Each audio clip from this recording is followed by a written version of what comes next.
Welcome to Executive Insights for Life Sciences Innovators, and thank you for joining us. On this podcast, we'll explore leadership, innovation, and growth in the life sciences sector.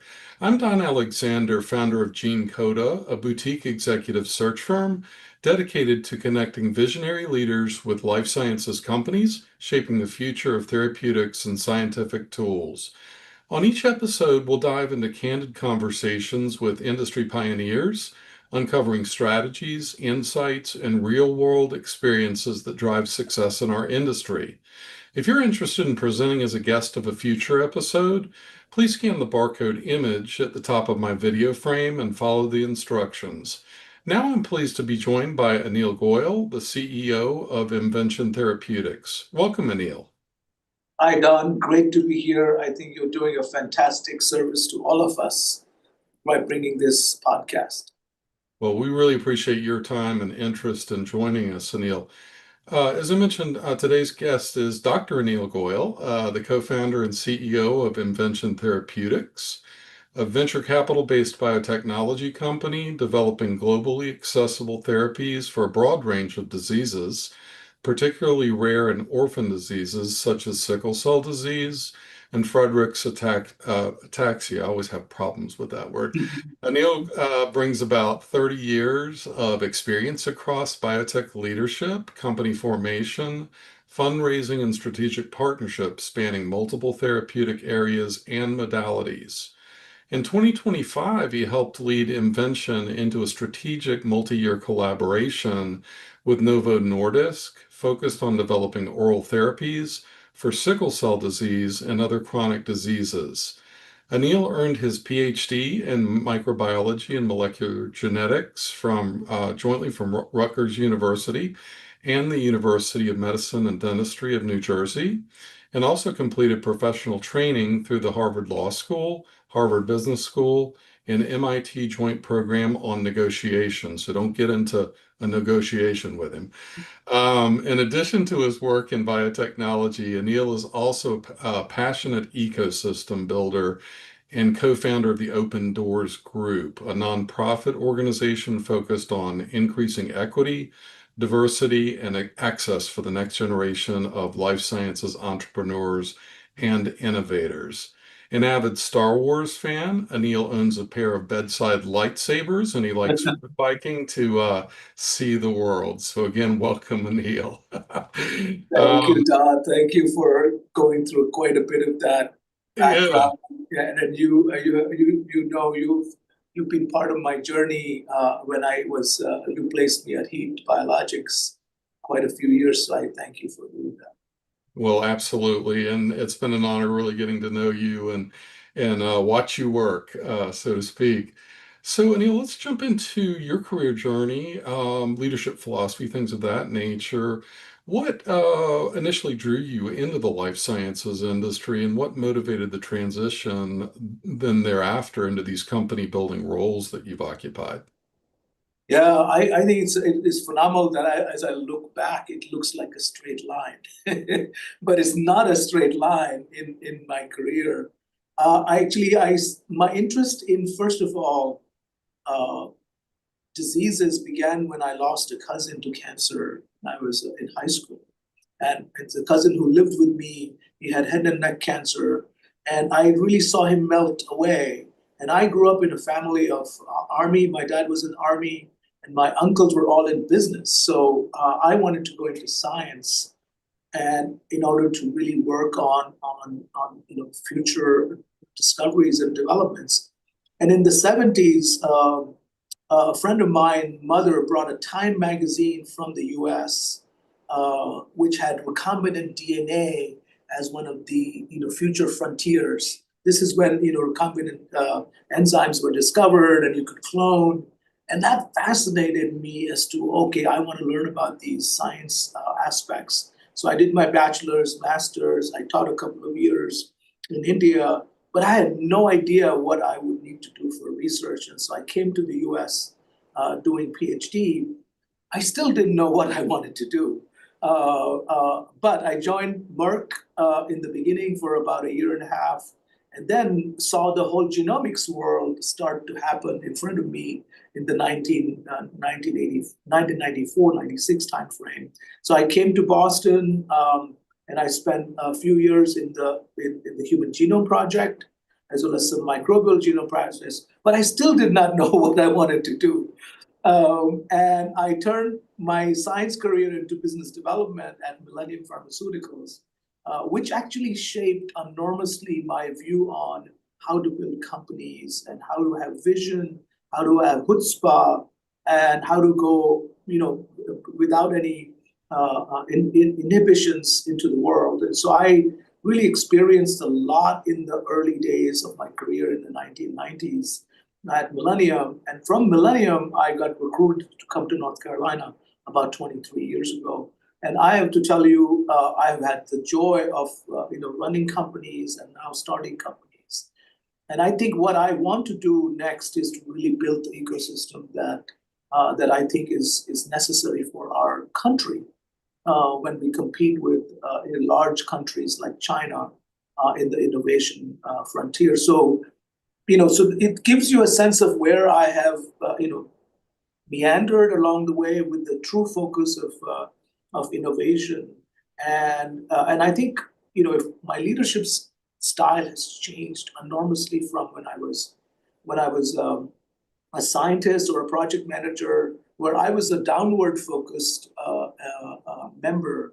Whereas as I grew in other organizations, especially in venture-backed company, I realized the importance of upward management, stakeholder management, board management, and that change came about after really being with some of the companies that I've been around. So it's a long answer to your very simple question, but hope it gives the audience a sense of that. Things happen if you have an intention. You may not have a path, but you have an intention. Absolutely. It's a really great overview and a good reminder that in the biotechnology world, as well as other, I suppose, industries, we're managing not only downward, but we're managing upward. We all have people that we report to, and you've got to understand how to contend with that. So that's really great.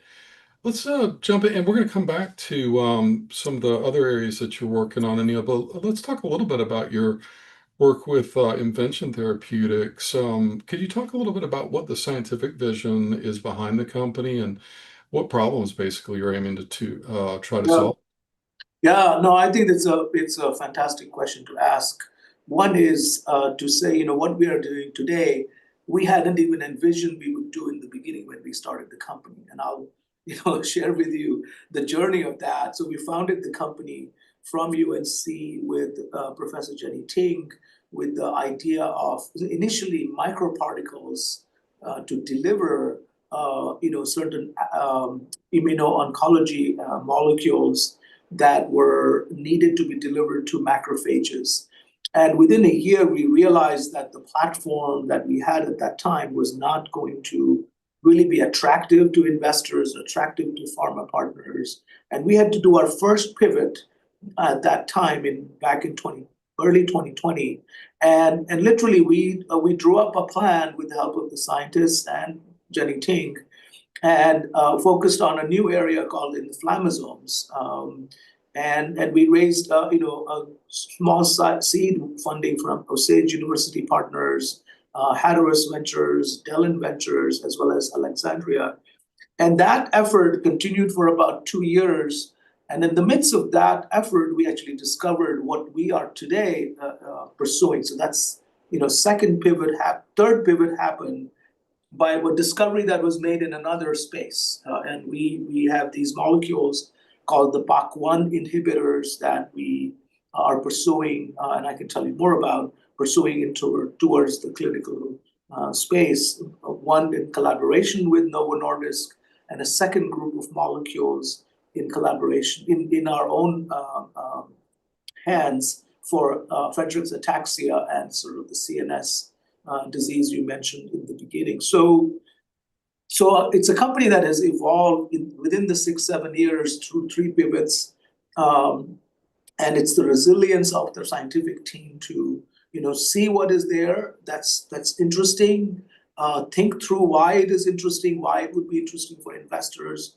And I'm fortunate to have those colleagues that can think through the science and think through the implications on the business side to help us, keep things progressing. And we have raised very little money until now. We've only raised 11 million seed funding, and we're going to continue to evolve the story, both in partnerships with Novo, but also other partnerships for CNS diseases. So, it's not the faint-hearted, and I can pause and talk a little bit about how we decided on BAC1 and why we decided on BAC1. But let me pause there and see if you like me to clarify something. Yeah, no, I think that's great, Anil. If you could talk a little bit more about the decision matrix around Bak1 and then maybe elaborate on the partnership to the extent you can with Novo Nordisk, I think that'd be wonderful. Sure, sure. So, BAC1 is a target that is implicated in almost 50 diseases. It's a transcription factor that suppresses pathways that are antioxidative and anti-inflammatory. So if we remove this brake, by removing BAC1, we can actually release the system to activate anti-inflammatory, oxidative pathways. So these pathways, as you can imagine, are relevant in preventing disease in both systemic area, but also as I mentioned in the CNS area.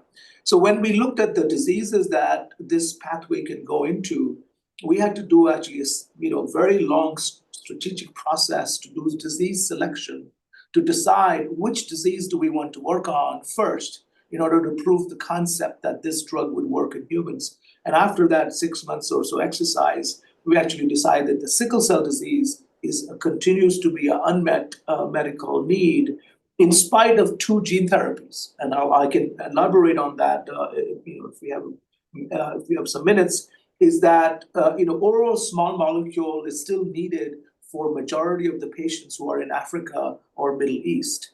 U.S. patients can access gene therapies, or European patients can access gene therapies, but those gene therapies are not available, not affordable to the majority of the patients that are at least 7 to 11 million patients around the world.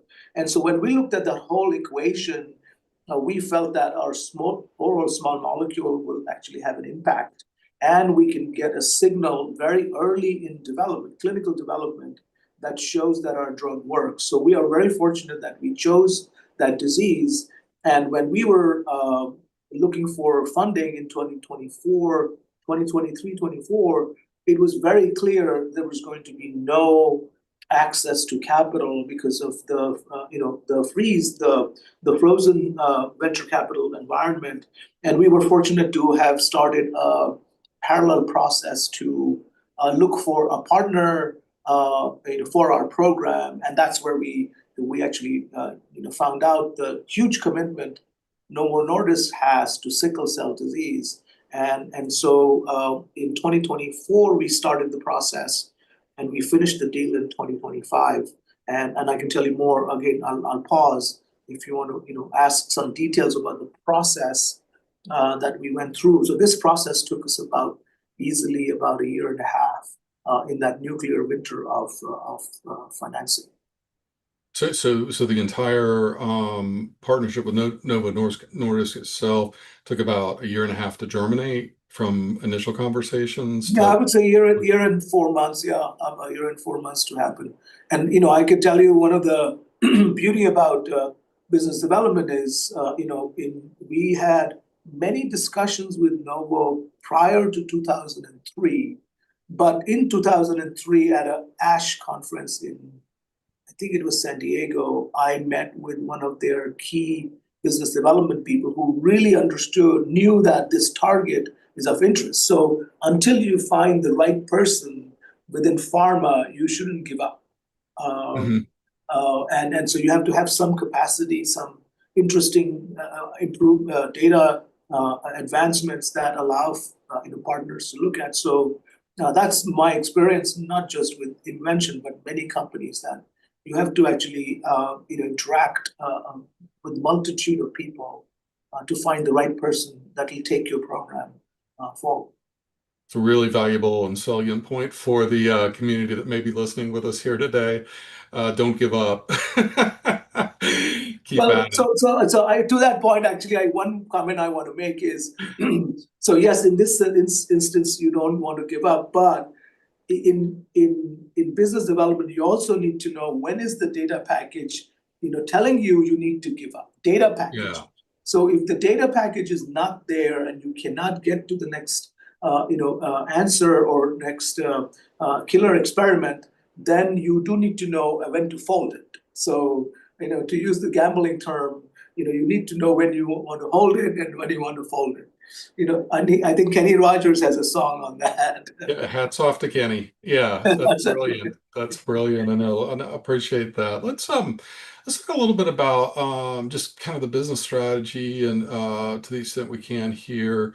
What have been, would you say, some of the key challenges in advance? I mean, you've touched on the pivots that you've, had to make over the company's life cycle, but are there any other, I guess, key challenges in advancing inventions programs? So, and Don, I'll come back to that in a minute. Let me just describe the collaboration, Yeah. uh, the way it's structured. You asked me that question, and I skipped it in the beginning. So maybe I'll address that, and it'll help us to go towards what are the challenges. So the collaboration is essentially we are partnered with Novo Nordisk for our systemic disease molecules. Sickle cell being number one disease, and there are other diseases like kidney disease that are important to cardiometabolic diseases that are important. And our entire internal team is focused on progressing that program in collaboration, with deep collaboration with the Novo Nordisk team. And we actually have, several, almost, at least 7 to 8 key members on the Novo side that also do experiments, that also, of course, have jointly running the program. So our goal is to jointly move this program towards the clinical development in the next 2 years. And then Novo will actually assume responsibility for taking it into the clinic for IND and clinical trials and commercialization as well. So it's a very tightly driven collaboration. And so our funding for the program comes from Novo, for this progress that we're making over the last year, and then we will continue over the next year or so. What we did do with this collaboration is that we kept some CNS assets that were CNS penetrant molecules, and now we are progressing those outside of the collaboration with non-dilutive funding. And I'll explain that a little bit, in order to get to a point where we can have a molecule that can be tested in animals, specifically for the Friedreich's ataxia disease that you mentioned in the beginning, as well as other diseases like Parkinson's and epilepsy, if we are able to progress those molecules. For these molecules, we are currently, as I mentioned, starting with non-dilutive funding.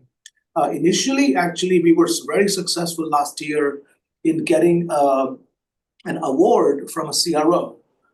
We've not disclosed that name of the CRO, but that CRO has given us free services of FTEs as well as some chemistry capabilities to progress the molecule. And because we wanted to preserve the collaboration Novo from this, we were very, very, very fortunate to have this type of non-dilutive funding to progress this molecule. Now, the next challenge for us is going to be raising, again, preferably non-dilutive funding, either through disease foundations or through NIH or through other sources, and move that into the animal studies so we can position that for partnering. So our strategy then is to really, one is to progress Novo collaboration so that it gets into the clinic, and then pursue the CNS molecules into the animal studies and attract future funding. So having non-dilutive funding, I have focused most of the time with foundations and as I mentioned, a CRO, I have actually less relied, in the recent years on NIH funding or SBIR funding.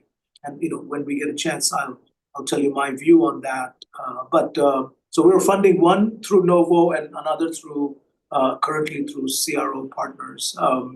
So to talk a little bit about the challenges, I think funding is, of course, the most important piece Mm. that comes up. With the Novo collaboration, we are very well situated with their funding to progress things.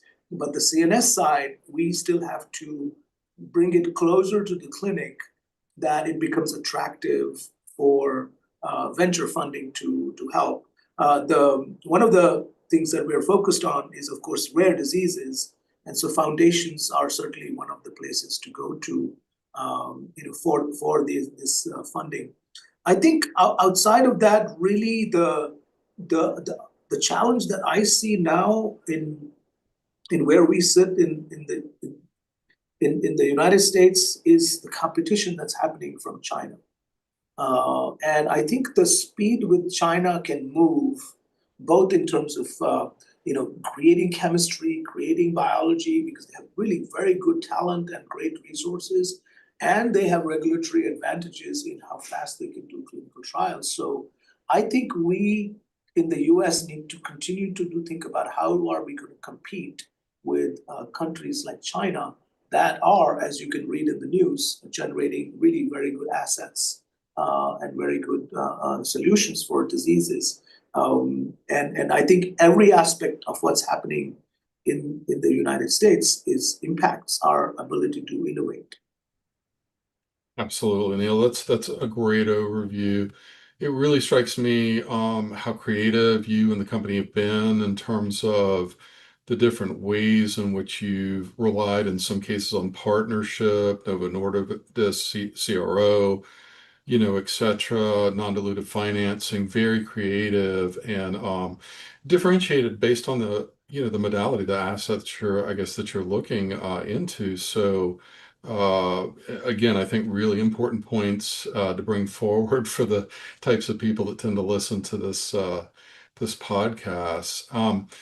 Let's talk a little bit beyond your work at Invention. What industry trends are you paying closest attention to right now? Clearly China, but are there others maybe that you're paying close attention to? I think it's fair to say all of us are looking at what will AI do in the world of drug discovery. I know AI is already impacting business processes. I use AI in terms of doing research or doing analysis. But I'm waiting to see how AI truly gets integrated in companies that are not AI based. So I know there are a lot of AI native companies that start with AI and develop their platforms around it. So I'm looking at the trends in what is AI going to do, how we're going to develop the better, faster. I think, or maybe cheaper, if there is a possibility. I don't think so. We're shrinking anything in terms of clinical trials at this moment. But each silo is developing its tools and resources. So I'm watching AI significantly as a way to understand how to impact our future in drug discovery and development. Indeed. And you mentioned earlier also the NIH and the grant area that you may have offer up some guidance with your perspective around that as well. Yeah, so I think SBIR, I have been a consumer of SBIR grants in my early days, in my early career.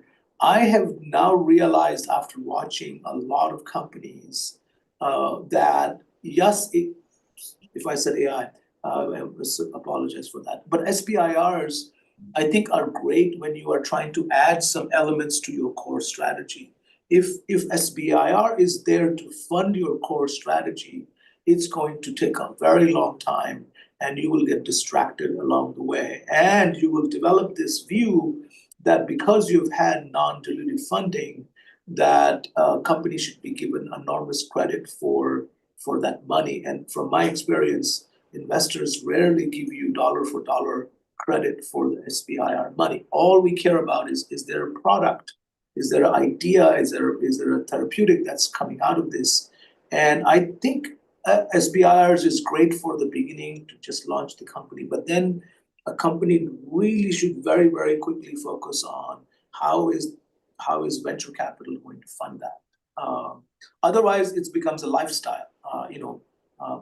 Founders can basically use their lab and this SBIR funding to just keep doing small and small experiments, but no big leap and no urgency to get to that end goal of product. I think there are very few product therapeutics have come out of directly from all SBR funding, right? You may start with SBR, but it ends up with a lot of other things. Yeah, 100%. That makes perfect sense.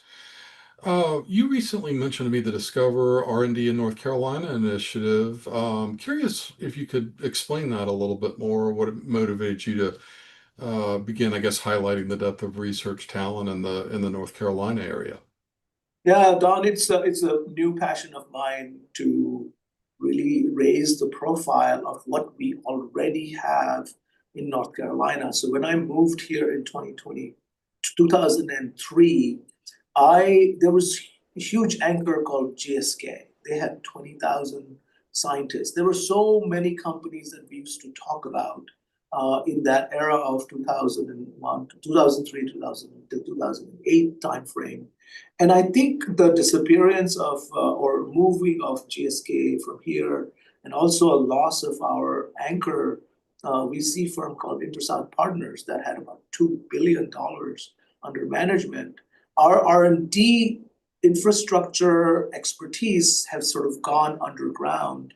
And over the last 7, 8 years, I think the state has done a fantastic job in actually thinking far ahead and having set up solutions or programs that would build us as a manufacturing state. And today we are, with that effort that took place 10 years ago, we are #1 state in the whole country that is attracting large pharma and bringing a lot of jobs. So what I wanted to do with this Discover and R&D and C initiative is I actually met with quite a few leaders in the state, and now who I sort of came up with the collective idea that we need to just raise awareness that there is an enormous talent and resources and companies in North Carolina. In fact, so if you look at, there are at least 400 to 500 companies purely focused on R&D. And I talk about R&D sort of not just pharma. You have to include med devices. You have to include ag bio. Last year alone in 2025, the local companies raised $1.6 billion in venture financing when, yes, it was not easy. There's no question about it, how difficult it was. But we have an enormous resource of all the universities that produced at least 6,000 graduates in biology and biomedical space. You talk about the several public universities as well as private universities. The infrastructure in North Carolina of R&D labs is bar none from any state. You look at what has been done by Alexandria Real Estate, by Longfellow, by the Hub. We have CROs all based in North Carolina. We have manufacturing, as I mentioned, that's based in North Carolina. I already mentioned biotech capital. Yes, it's not the greatest in the whole country, but I think money will come here if people realize that we actually have the talent and the companies that will be fueling new innovation. And I already mentioned the amount of startups that we have in everything from ag to diagnostics. The one biggest thing that I think we need to talk about is we have the quality of life that any of the other states that are ahead of us in innovation cannot provide. They cannot change that quality of life, whether it's weather, whether it's traffic, cost of living, cost of childcare. I think we need to talk about that quality of life. And I've been privileged to live here for 21 years or so, 20 years. And so my goal is to just elevate the knowledge that we have companies, talent, and all the resources to come invest or come move and come work for companies here. Now, I know we go through cycles of layoffs, but other states are going through them in a bigger way. You look at the thousands of jobs that are lost in Boston because of Takeda restructuring, just last week. So um, we should be able to try to attract this talent here and attract money ultimately to North Carolina. So I'm very passionate of that. I'm working with Biotech Center on actually coming out with stories of our people and our companies that make this state, which includes both the past, Governor Hunt, and other folks that have really made the state, put the footprint on the state long, long time ago. So I'm hoping to just build on that footprint that they have provided. That's great. Clearly, we can see why you're, aside from a great business leader, a wonderful ecosystem developer when you're thinking about these things in this way. You've given us, Anil, a lot of great advice today. Is there any other advice that you'd like to offer up leaders that may be building emerging biotechnology companies in today's environment? Anything else come to mind? Boy, now I think we can certainly make another podcast for that. But my most important suggestion would be don't make it personal. Any business is not personal. It's your personal effort, but it's not personal. Things will come and go. Things will, succeed, not succeed, and you have to know when it is right for you to step away. And I've stepped away from projects, companies, when I realized they were not right, and I'm very fortunate to have done that because you could last long, but you are going to be bruised along the way even longer. Absolutely. Final question, Anil. How can listeners learn more about Invention Therapeutics, follow your ongoing work? So I best is LinkedIn, but my LinkedIn is hard to get into. I have to figure out how to open the request. Somehow it's blocked. I don't know why. And so um, my email address one is Anil at opendoorsgroup.com. Groups with an S.com is the easiest. But if you can send me a note by LinkedIn, that'll be great. Following our invention right now on website is broken. So I don't focus on things that are not important, as I can tell you this. The website is not important to me. So because we're not raising money, we're not recruiting, we're not selling anything. So website is the worst place. Direct email would be fine. That sounds good. That's awesome. Well, that wraps up this episode of Executive Insights for Life Sciences Innovators. I appreciate you tuning in and hope you found today's conversation valuable.